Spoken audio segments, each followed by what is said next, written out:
सभापति महोदय, तो इसलिए वंदे मातरम तक रखे। सभापति महोदय, अगर वास्तविक में अगर 150वीं जन्म जयंती वंदे मातरम का पालन करना है तो हमें सुरक्षा देना होगा, स्वास्थ्य की सुरक्षा देनी होगी। आज दिल्ली में, पूरे उत्तर भारत में, गंगा तट पे जितने भी लोग हैं, किसान हो, श्रमिक हो, आज वो वायु प्रदूषण के कारण आज उनका वो सांस नहीं ले पा रहे। आज आप देखिए कि हमारे सीमाएं सुरक्षित है। पहलगाम के बाद आज पाकिस्तान की जो फील्ड मार्शल है वो हमारे अमेरिका के राष्ट्रपति के साथ बैठते हैं। पाकिस्तान और अमेरिका के बीच में और करीबी बात आ गई है और करीब हो गए हैं, और आप लोग उस पर कुछ नहीं कह रहे।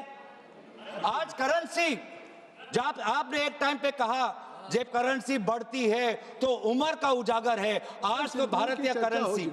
सर मैं आपके साथ मैं ऑपरेशन सिंदूर की चर्चा हो चुकी है, उस पर आप लोगों ने भी किया था और विपक्ष के दिया था। मुझे लगता है आज वंदे मातरम की 150 वर्षों की यात्रा है, आज इसको अगर इस चर्चा को किसी आरोप प्रत्यारोप से या विवादों से ऊपर रखें तो ज़्यादा अच्छा होगा। सर 150वीं जयंती तो वर्तमान में मना रहे हैं, तो वर्तमान में भारत के प्रति जो हमारे कर्तव्य है उसकी बात ना करें तो हम कैसे करें।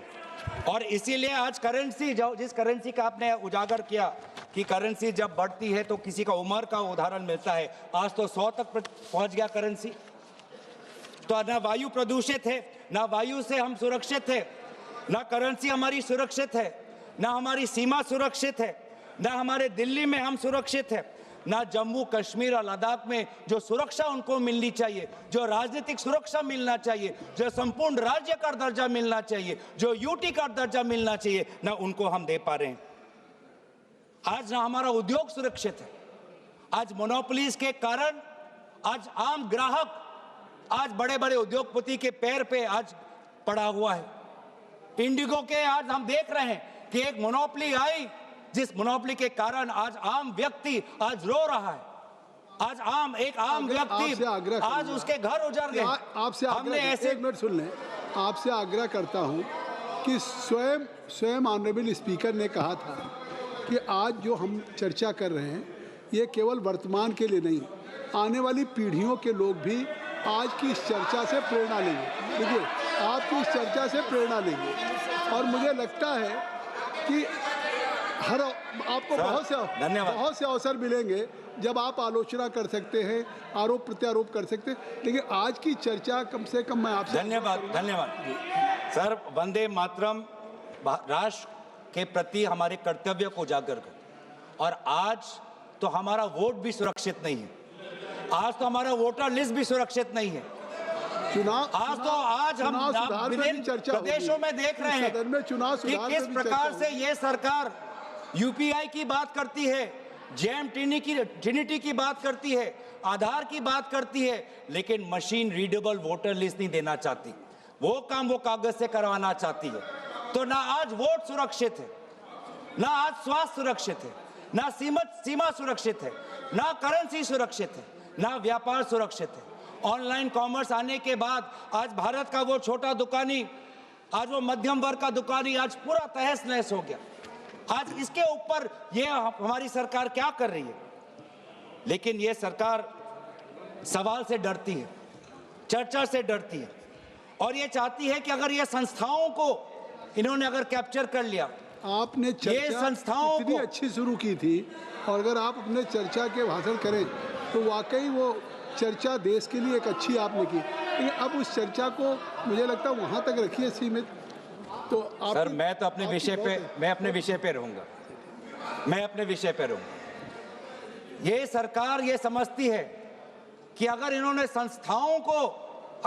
संस्थाओं को जकड़ लिया तो भारत की हमारी जो सोच है, भारत के हमारी जो मूल्य हैं, उनको भी जकड़ लेंगे, उनको भी कब्जा कर लेंगे। ये होने नहीं वाला।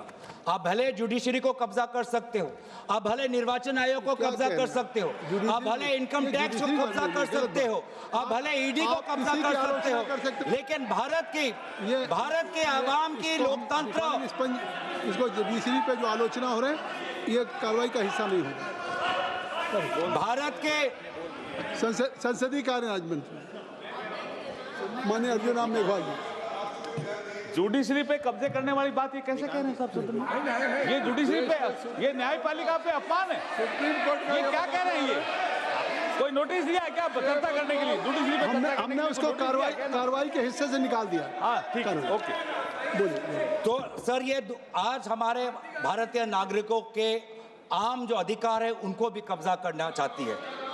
जो वोट देने का अधिकार, जो स्वतंत्र विचार का अधिकार, किसी से प्रेम करने का अधिकार, अपने अनुसार विचार रखने का अधिकार, सरकार को आलोचना करने का अधिकार, सरकार को सवाल पूछने का अधिकार, इन अधिकारों को भी ये छीनना चाहती है। और अगर यह इन अधिकारों को छीनना चाहती है तो ये बंकिम चंद्र चटर्जी के काल्पनिक जो कल्पना के अनुसार जो भारत के जो सपना देखा था उसके विरोध में वो जा रहे हैं। जो रविंद्रनाथ टैगोर जी ने जो एक फ्री इंडिया का जो एक कल्पना की थी उसके विरोध में जा रहे हैं।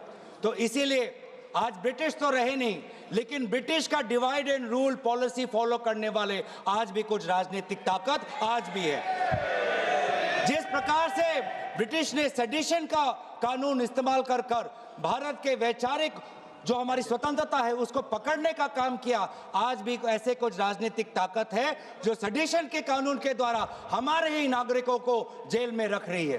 तो इसीलिए आज हम उन ताकतों को कहना चाहते हैं कि हमारी पार्टी और विपक्ष की पार्टी और इंडिया अलायंस भारत के हम आम नागरिक के साथ खड़े हैं। और हम आज भी प्रतिबद्ध हैं कवि रविंद्रनाथ टैगोर जी के उस वो महान पंक्ति के प्रति, जिन पंक्तियों को मैं अंत में उजागर करते हुए मैं अपने भाषण को समाप्त कर दूंगा। Where the mind is without fear, where the mind is without fear and the head is held high, where knowledge is free, where the world has not been broken up into fragments by narrow domestic walls, where words come out from the depth of truth, where tireless striving stretches its arms towards perfection, where the clear stream of reason has not lost its way into the dreary desert sand of dead habit, where the mind is led forward by thee into ever-widening thought and action, into that heaven of freedom, my Father, let my country awake। इन्हीं पंक्तियों के प्रति हम हमेशा कार्यबद्ध रहेंगे और यही कहते हुए मैं अपनी वाणी को समाप्त करना चाहता हूँ। धन्यवाद। जय हिंद, वंदे मातरम। श्री अखिलेश यादव जी।